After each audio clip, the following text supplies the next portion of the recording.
Let's start with the first example of the limit of 3x as x approaches 4.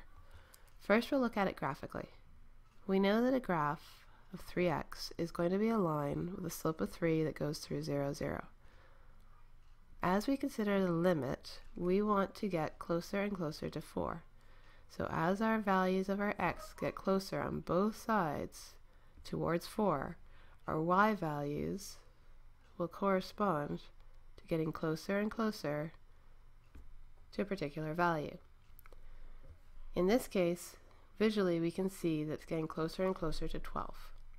This is also a continuous function, so it's quite obvious that the limit is going to be also the exact value.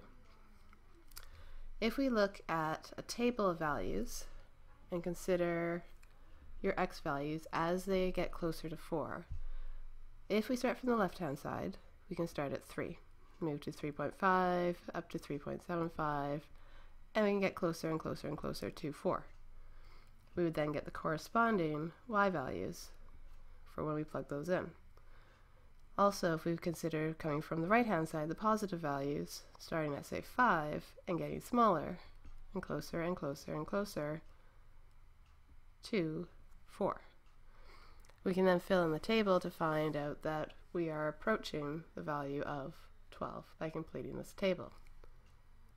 By filling in the table, you can see that we are going from a smaller value up to and closer to, and a larger value and going down to as well, 12.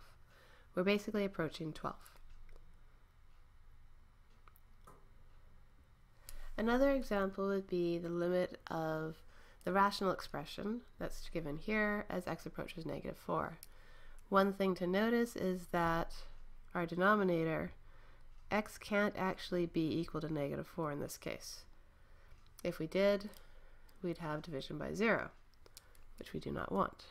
So the technique in order to get this one started is the limit as x approaches -4 of 2x squared minus 32 all over x minus 4, or x plus 4, is to consider factoring the numerator and seeing if you can cancel something out.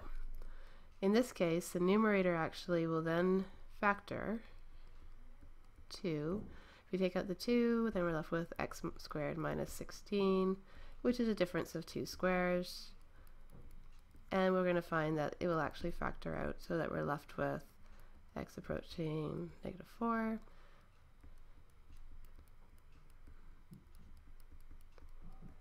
The x plus 4s will cancel out. So we actually have a hole in our graph in this particular case, rather than an asymptote. Now we have a line similar to the last problem, and we want to know what we are approaching. It's got a slope of 2 and a y-intercept at -8. Again, graphically you can consider where it's approaching, where it's getting close to, and in a table you can choose values on the left-hand side and the right-hand side of -4 to see if they're approaching a particular value. In this particular case, we will have a line graphically that goes through -8 with a slope of +2.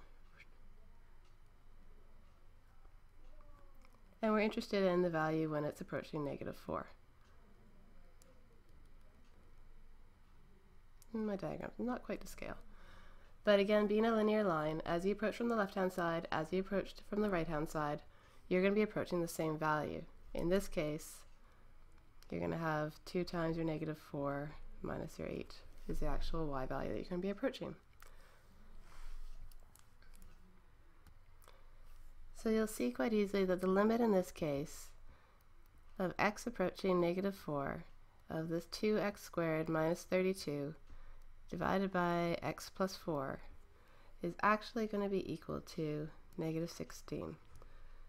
The actual graph has a hole there because we've divided out a non-permissible. So the left-hand side and the right-hand side is actually approaching the value of -16.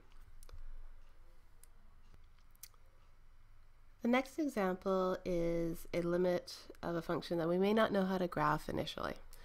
We also can see that the denominator is going to be equal to 0 if we plug 0 in for x, and we actually get a 0 divided by 0 scenario.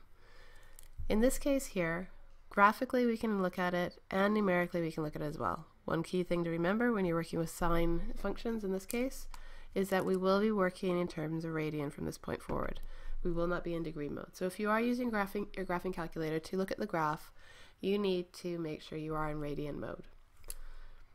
If we actually look at the graph, we will see that it looks something to the effect of this.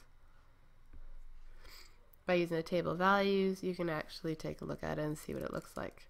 Key thing to remember again, there is a hole here at 0 because it is undefined.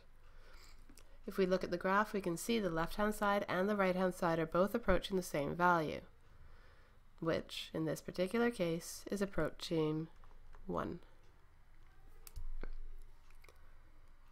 Numerically, if we use our graph, or our table, we can actually look at this as well to see what the value is actually approaching. If we start at, say, -1, -0.5, -0.25, etc., etc., we will get some values here in our y values for our f of x.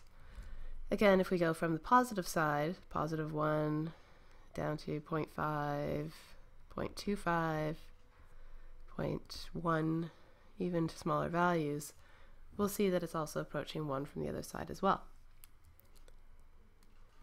So as you can see, as we go from -1 closer and closer to 0, we are getting approximately closer and closer to 1.0. Same thing here, if we go from 1 all the way down to 0.1 from the positive side, we're again looking at getting close to 1.0.